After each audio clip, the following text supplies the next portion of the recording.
تورات میں محمد صلی اللہ علیہ وسلم کا ذکر، چلیں سمجھتے ہیں۔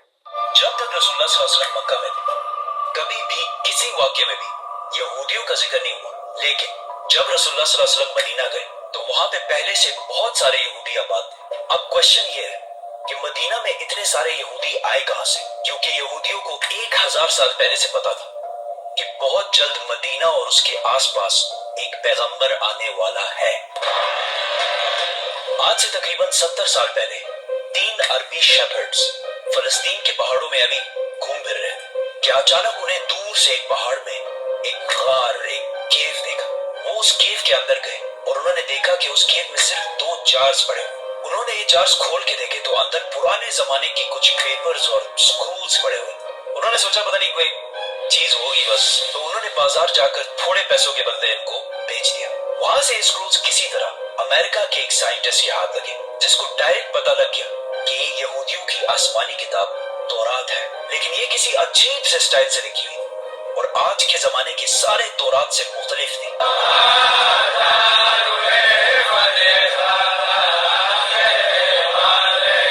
تو سائنٹسٹ جان سی ٹریور نے ان پیپرز کو اس زمانے کے سب سے پرانے تورات جو 1800 سال پرانا تھا اس سے کمپیئر کیا، اور ان دونوں تورات کا سٹائل اور انداز بالکل ایک جیسے۔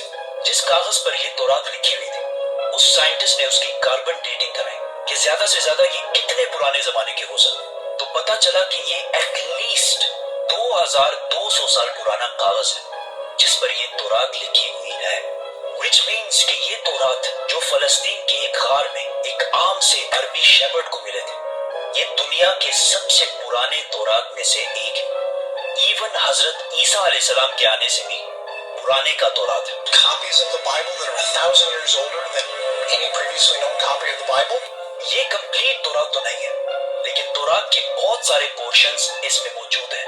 ان سکرولز کے سٹارٹنگ میں یہودیوں کے ایک پیغمبر آئزیہ کا ذکر ہے، جن کو کرسچنز اور مسلمان دونوں ایک سچا پروفٹ مانتے ہیں، اور اس پیغمبر آئزیہ نے فیوچر کی کچھ پروفیسیز لکھی ہیں کہ آنے والے وقتوں میں دنیا میں کیا کیا ہونے والا ہے۔ پہلی پروفیسی یہ تھی کہ بخت نصر بیبلون کا بہت طاقتور بادشاہ جس نے ہزاروں سال پہلے یہودیوں کی بالکل ہٹلر کی طرح تباہی پھیر دی۔ اس تورات کی پہلی پروفیسی یہ ہے کہ ابھی تو بخت نصر ہمارے اوپر بہت ظلم کر رہا ہے، لیکن بہت جلد ایک شخص اس کی حکومت کو تباہ و برباد کر دے اور یہودیوں کو ان کے علاقے میں واپس آباد کرے۔